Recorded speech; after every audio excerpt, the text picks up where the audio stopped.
મેં એક બાઉલમાં ઠંડુ પાણી લીધેલું છે અને એમાં થોડા આઈસ ક્યુબ નાખીશું. જે આપણે કોથમીરની ચટણી બનાવતી વખતે કલર ચેન્જ થઈ જાય છે આનાથી નહીં થાય. હવે એમાં આપણે કોથમીર પલાળી દઈશું. મેં કોથમીરના ડાળખા સાથે સ્ટીમ સાથે લીધેલી છે જેનાથી ટેસ્ટ સારો આવે છે અને આ રીતે પાણીમાં એને પલાળી રાખીશું.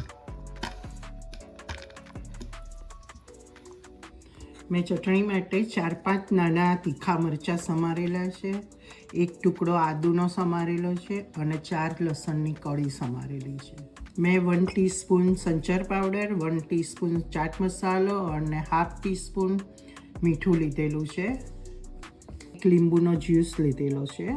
1/3 કપ દાળિયા લીધેલા છે. તમે દાળિયાની સાથે શિંગદાણાનો પણ ઉપયોગ કરી શકો છો અને સાથે તમે બેસનની સેવ, ગાંઠિયા કે પાપડીનો પણ ઉપયોગ કરી શકો છો, જેનાથી તમારે ટેસ્ટ પણ સારો આવે છે અને થિકનેસ પણ થાય છે.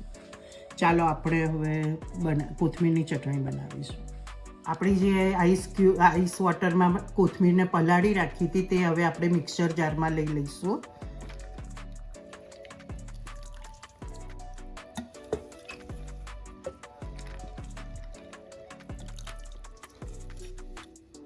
આપણે તેમાં આદુનો ટુકડો, 4 લસણની કળી અને જે મરચાં સમારેલા તે મરચાં નાખી દઈશું. ચાટ મસાલો નાખીશું.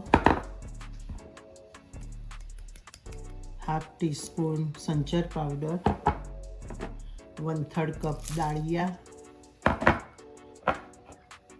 અને સ્વાદ અનુસાર સોલ્ટ અને 1 લીંબુનો જ્યુસ નાખી દઈશું અને હવે તેને ક્રશ કરી દઈશું.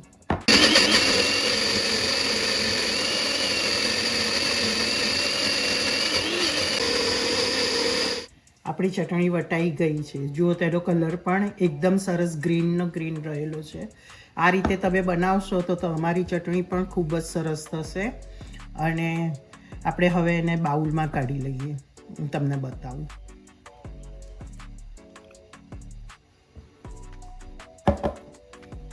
જુઓ આપણી ચટણી મેં બાઉલમાં કાઢી લીધી છે. તેનો કલર એકદમ ગ્રીન આવેલો છે. તમે આ રીતે બનાવવાનો ટ્રાય કરજો, તમારું પણ ચટણી સરસ બનશે. ચટણીનો કલર એકદમ ગ્રીન રહે છે. Thank you for watching hour video. Please like, share અને સબસ્ક્રાઈબ અવર ચેનલ.